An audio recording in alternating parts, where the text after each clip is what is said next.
some days you're up and other days you're down.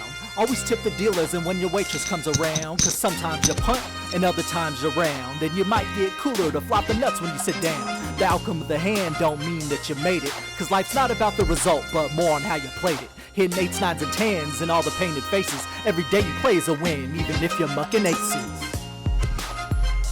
Hey y'all, welcome back to the Mucking Aces Poker Vlog. I'm KP and this is episode 15. We're gonna head over to Matrix Casino in San Jose, California, hop into the 1-3 game for the max buy-in of $300 and see if we can run it up. Wish us luck.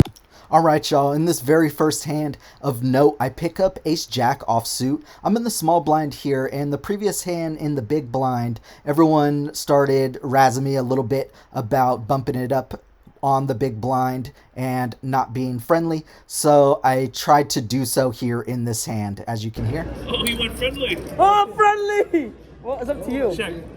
Spoiler alert, this one is going to come back to bite me in the ass in the end. Someone's sneaking in here with some pocket pair, that's all I gotta say. So we go 6 ways to the flop on this one, and the flop, it's going to come out okay for us. Ace, 6, Jack. So we flop top 2 pair. There are 2 spades out there. So in the small blind, I am going to throw out a bet here. I make it $10 and we get 2 callers to come along with us for this $10 bet. So we go 3 ways to a turn card, and that turn card with $48 in the pot comes out the 10 of hearts.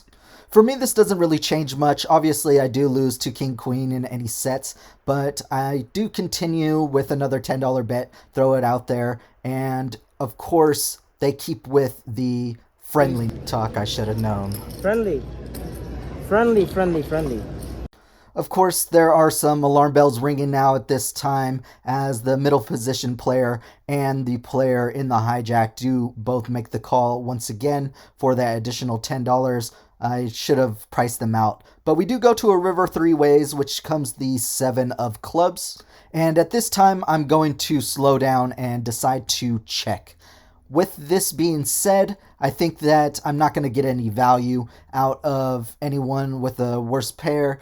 The middle position player checks as well, and then the player in the hijack assembles a bet of only about $40. So I really think about it for just a moment and throw in the money for the call. Of course, that action is very strong at the end, and I flip over my hand.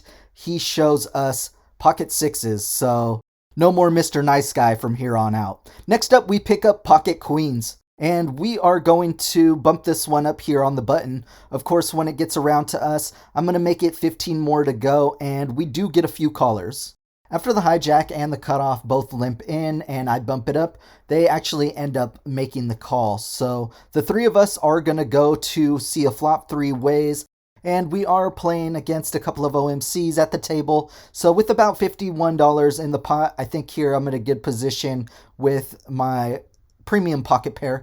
The flop comes out 10, 8, 4, rainbow, and I'm very confident here that I have the best hand with my premium pocket pair in the form of the queens. So I'm going to go ahead and throw out a continuation bet in this instance.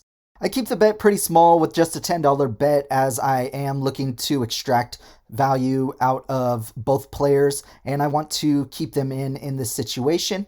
But once I throw out this bet, the player who is in the hijack decides to bump it up.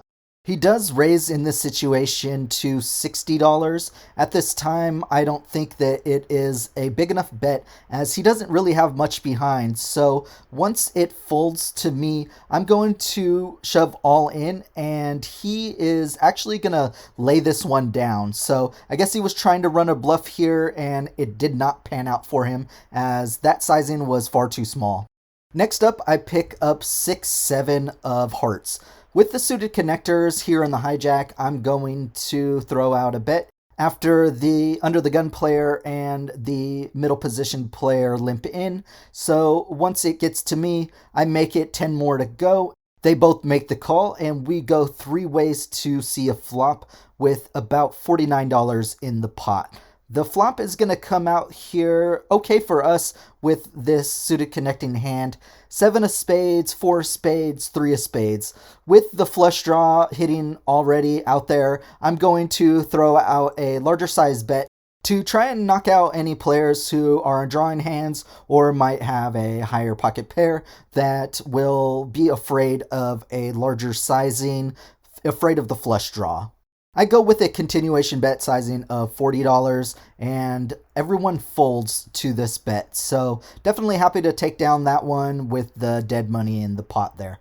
A little while later, we pick up Ace-Jack again, and we are under the gun this time. With Ace-Jack offsuit, I'm not going to play friendly like I did last time. I'm going to bump it up here, so I make it 10 more to go. And with that being said, we get 2 callers. A player in the hijack and the player on the button both make the call. So we go 3 ways to a flop, and that flop comes out pretty okay for us. It comes out a king, queen, and a 4. With a rainbow board here and 4 to a straight, I'm going to make a continuation bet here under the gun. I throw out a bet of $15, and the hijack player and the player on the button both make the call. So we're still 3 ways to a turn card, which comes out the 10 of diamonds with about $78 in the pot. Obviously here, this is a marvelous card for us as it does complete our straight.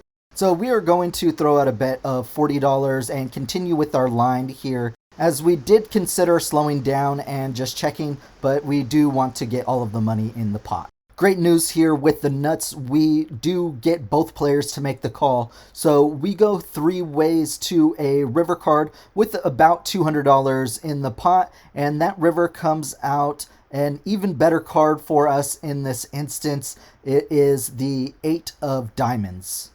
I say that it was a great card here as both players immediately begin to assemble a bet.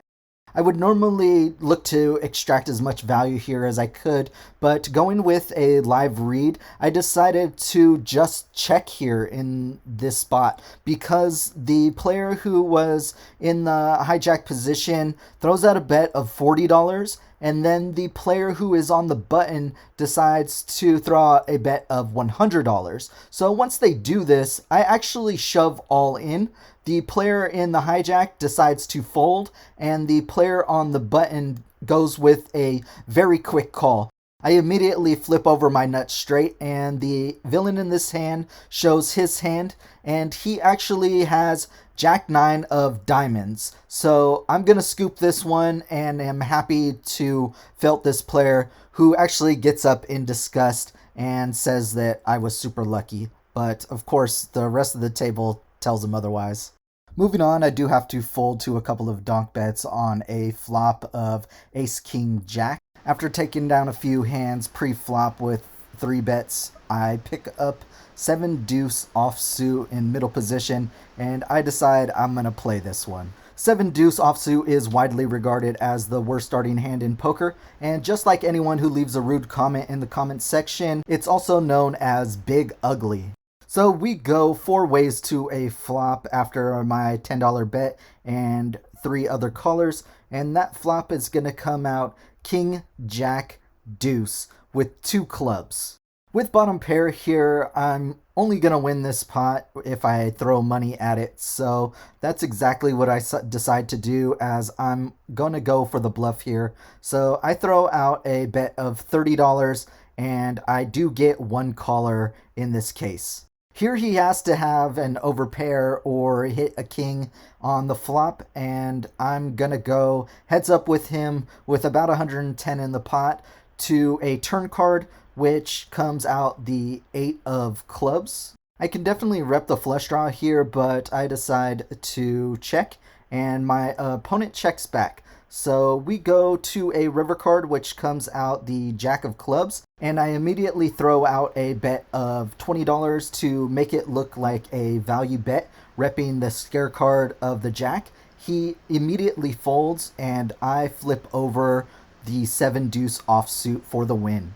Then I pick up pocket kings on the button, and with this premium hand, I'm going to get what I deserve. As payback for that 7-deuce, I bump it up here on the button, and the player on my left in the small blind immediately min-clicks it to $30 more. With such a small 4-bet sizing, I'm going to, of course, throw in that 5-bet, and he doesn't really have much more behind, so I'm going to make sure I get in all the money with the kings. And even though I'm pretty sure at this point he has aces, we're going to go to what would constitute as a flip with the sizing of the pot, and we go to see a run out, and that run out comes out no help for us. So with that being said, I'm going to ask you at this time to hit that subscribe button if you haven't yet. I really appreciate everyone once again dropping a like on the video. Definitely look out for some new merch that we got coming here soon,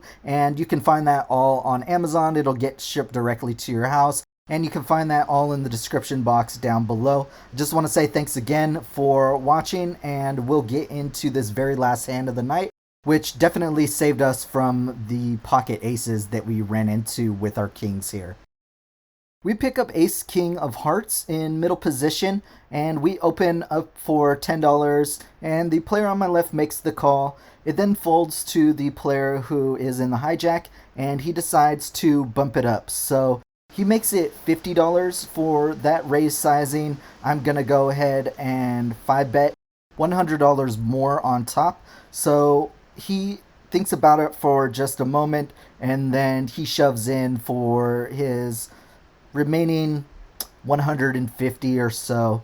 So we are gonna go heads up to a flop. As I shove all my money in here, I kind of tilt the camera a little, so I do apologize for that. And the flop comes out not very good for us. It comes out queen queen 10, and then the turn card comes out a king, and the river then comes out the ace of spades. So I flip over my cards before all of the cards get out there just to show, and he stops to think about it for a little bit and then ends up mucking his hand. So definitely happy to take down this one as we got it in with ace king, and happy to end this session here a little while later after being a bit card dead, and happy to book this win. So we will see you here on the next one. All right, y'all, that's it for episode 15 of the Mucking Aces Poker Vlog. I appreciate everyone watching. We got into the game for $300 over at Matrix Casino, and we're out for about $715. I'll have the numbers up on the screen here next to me. I definitely appreciate everyone dropping a like on the video and all the new subscribers, and we'll see you in the next one. Peace!